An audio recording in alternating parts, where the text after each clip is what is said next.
मुग्धा और उसकी सास के बीच पूरा समय सास के किसी ना किसी काम को लेकर मतभेद चलते ही रहते हैं। बहू, ओ बहू, जरा चाय बना दे। मुग्धा चाय लेकर आती है। ये लीजिए, और कुछ चाहिए? अरे नहीं, बस चाय पीने का मन था। जाओ, तुम दूसरा काम करो। चाय पीने के थोड़ी देर बाद सास दोबारा मुग्धा को आवाज लगाती है। अरे बहू रे, आओ बहू, जरा हलवा तो बना दे, मीठा खाने को मन हो रहा है। इसी तरह मुग्धा की सास पूरा समय कोई ना कोई काम बताकर उसे रसोई से बाहर तक निकलने नहीं देती। कभी चाय, कभी हलवा, कभी पानी तो कभी दूध, हर समय खाने को चाहिए। और उसके लिए अपने हाथ पैर बिल्कुल नहीं हिलाने। परेशान किया हुआ है इन्होंने। सास की जबरदस्ती परेशान करने की आदतों से दुखी मुग्धा एक शाम सचिन के साथ अपने कमरे में बैठी हुई बात कर रही होती है। सुनो जी, मम्मी जी की ये जानबूझकर मुझे परेशान करने की फरमाइशों से मैं बहुत फ्रस्ट्रेट हो चुकी हूँ।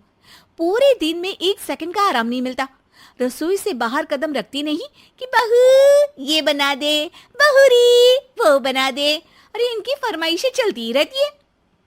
अरे मुग्धा, माँ खाने की शौकीन है, पर उम्र हो चली है, खुद खाना नहीं बना सकती, इसलिए तुमसे बोलती है। अरे तो शौक भी उम्र देख कर रखने चाहिए ना। समझ में नहीं आता, हर समय फेविकॉल का जोड़ लगाए सोफे से चिपके बैठी रहती है। इतना सब डाइजेस्ट कैसे हो जाता है उन्हें? अरे तुम मेरी माँ से इतनी नफरत कैसे कर सकती हो? मैं उनसे नफरत नहीं करती जी, बस परेशान हूँ। जहां मुग्धा अपने पति से ये सब बोल रही होती है, वहीं उसकी सास भी कमरे के बाहर दरवाजे से कान लगाए सारी बातें सुन रही होती है और अगली दोपहर रसोई में मुग्धा के पास जाती है। बहू, आज ना मेरा कुछ मसालेदार खाने का मन है। तो चाय बना दूं? मुझे बहुत पसंद है।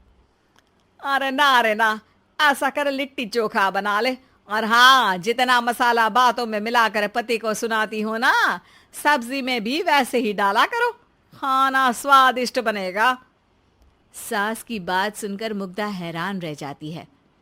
मतलब अब पूरा समय मुझ पर हुक्म चलाने के साथ बंद कमरे में हुई पति पत्नी की बीच की बातें भी सुनती है? अरे बात जब मेरी थी तो सुनने में क्या दिक्कत है? ये कहकर सास वहां से चली जाती है। अरे अब तो हद पार हो गई। इस तरह से तो ये मेरा जीना मुश्किल कर देंगी। मुग्धा सास की हरकतों से परेशान उसका हल सोचने लगती है और इसी तरह कुछ दिन बीत जाते हैं, जिसमें सास का जन्मदिन आता है। मुग्धा बहुत खुशी के साथ अपनी सास को एंड्रॉइड मोबाइल गिफ्ट करती है। मम्मी, आपको सबसे बात करने के लिए बहुत दिक्कत होती है ना? कभी सचिन तो कभी मुझे बोलना पड़ता है, पर इस मोबाइल से आपको कोई दिक्कत नहीं होगी। एक जगह बैठे बैठे बहुत कुछ कर सकती हैं अब आप।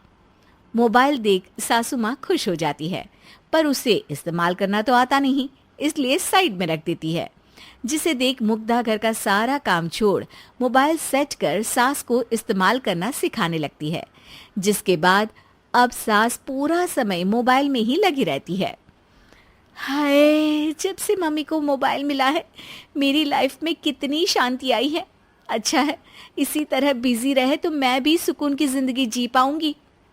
अब मुग्धा जब मन करे काम करना, जैसा चाहे वैसा खाना बनाकर खाना, पूरा समय रिलैक्स और खुश रहने लगती है। क्या बात है, आजकल तुम बहुत चहक रही हो। अरे मम्मी जी से छुटकारा जो मिला है, अब ना फरमाइशें ना छुप छुप कर बातें सुनना। अच्छा, तो मोबाइल गिफ्ट करने की ये स्कीम थी। इसी तरह दिन बीतते हैं और अब मोबाइल पर लगी सास फरमाइशों की जगह सवालों के लिए बहू को आवाजें लगाना शुरू कर देती है। अरे बहू सुन तो, देख जरा किसी का फोन क्यों नहीं मिल रहा? रिचार्ज खत्म हो गया है, पर अभी 4 दिन पहले ही तो मैंने किया था। इतनी जल्दी कैसे खत्म हो गया? अरे मैंने कल तेरी कनाडा वाली मौसी सास से 3 घंटे बात की थी ना। क्या? इतना महंगा तो मोबाइल भी नहीं आया जितना महंगा इसका रिचार्ज पड़ रहा है। इसके बाद तो जैसे मुग्धा के दिन के 24 घंटे में से 20 घंटे सास के पास उनके मोबाइल रिलेटेड प्रॉब्लम सॉल्व करने की ड्यूटी ही बन जाती है। अरे मुग्धा, ये मोबाइल में अचानक तेरी मौसी सास की शक्ल क्यों दिखने लगी? और ये तो हिल भी रही है। मम्मी, ये गूगल डुओ का वीडियो कॉल है। इसमें आप बात करने के साथ एक दूसरे की शक्ल भी देख सकती हो। अच्छा, ये तूने मुझे पहले क्यों नहीं बताया? अब बताने के लिए पहले नहीं बताया। इसी बीच सचिन भी वहां आ जाता है और सास अपनी वीडियो कॉल में बिजी हो जाती है। क्यों, सास बहू में क्या गपशप चल रही है? इसे गपशप नहीं, दिमाग का दही होना बोलते हैं। पर तुम तो मम्मी को मोबाइल देकर बहुत खुश थी, फिर क्या हुआ? हाँ, उसका सुकून भी कुछ ही दिन मिला। अब घर के टंटे खत्म हुए तो मोबाइल की टिंग टिंग शुरू हो गई। देखो भाई, कुछ पाने के लिए कुछ खोना तो पड़ता है। आखिर तुमने मोबाइल अपने फायदे के लिए ही तो दिया है, तो फिर सवालों के जवाब भी देने पड़ेंगे, क्योंकि जब तक उनके हाथ में ये फुंथरू रहेगा, तुम्हारी लाइफ में प्राइवेसी और सुकून रहेंगे। कहने का मतलब है अगर इससे प्यार बढ़े तो दाग अच्छे हैं।